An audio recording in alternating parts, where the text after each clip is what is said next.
So do I have a story for you? So I've just finished an event at Gabriel's in Paisley, and wait till you hear what happened. So if you're watching this anywhere other than probably TikTok, if you're watching it on Facebook, then they'll cut the video off at a minute and a half. So I'll put the link to my TikTok page, or just go to tiktok.com/JordanMedium, and the link will be in my bio, and it'll take you to the full video. But anyway, so last contact of the evening. And this happened to me once before, but only in my centre, and I've always trusted the spirit world.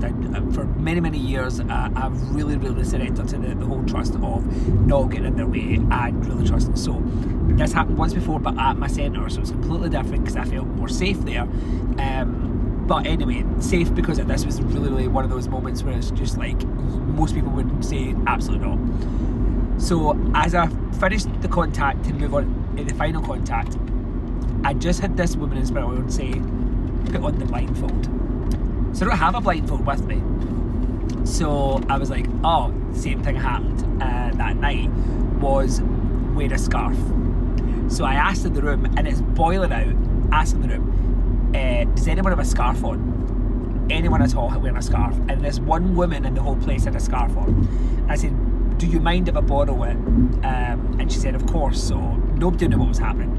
So I was like, okay, gonna trust everybody. And I put the blindfold around my eyes. I got a woman to verify that I couldn't see. And I started, and I went to where I felt I was in the room, started with the information, and it came through. It was the woman, mother in spirit, and a few other pieces of information that really got me to the right person. You were able to describe your sitter in detail before you started the contact? Yeah. So I was describing the sitter, who was at the very back of the room, because the mum was telling me what her daughter looked like, so that I was able to get to who I was at. And the woman's mum came through. The woman's mum said, I wanted you to wear the scarf so that people would believe, people that are connected to her would believe, and everybody else would believe that this is actually a thing. And then she said, but people are going to be cynical, especially people with her, turn around. So I then blindfolded, faced the wall. So even more so, one of those things to eliminate anything of people that might question, and then gave all this beautiful evidence from this woman in the spirit world, which was a blessing to get to convey. And anyway, finished, and it turns out that her friend next to her is like the biggest non-believer.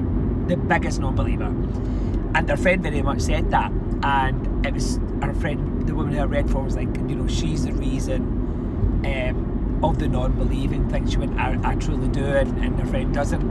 And it was really, really nice because she got to have a beautiful moment, a beautiful experience, and some of the information that came in was just absolutely beautiful.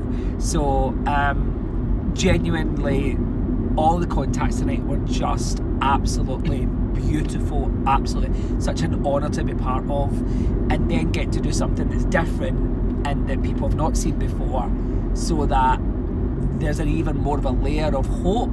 All I hope is that people believe a little bit more than they did when they came in. That's all that I truly hope. And if that's happened for some people tonight, then I feel like I've done my job right, and that makes me so incredibly proud.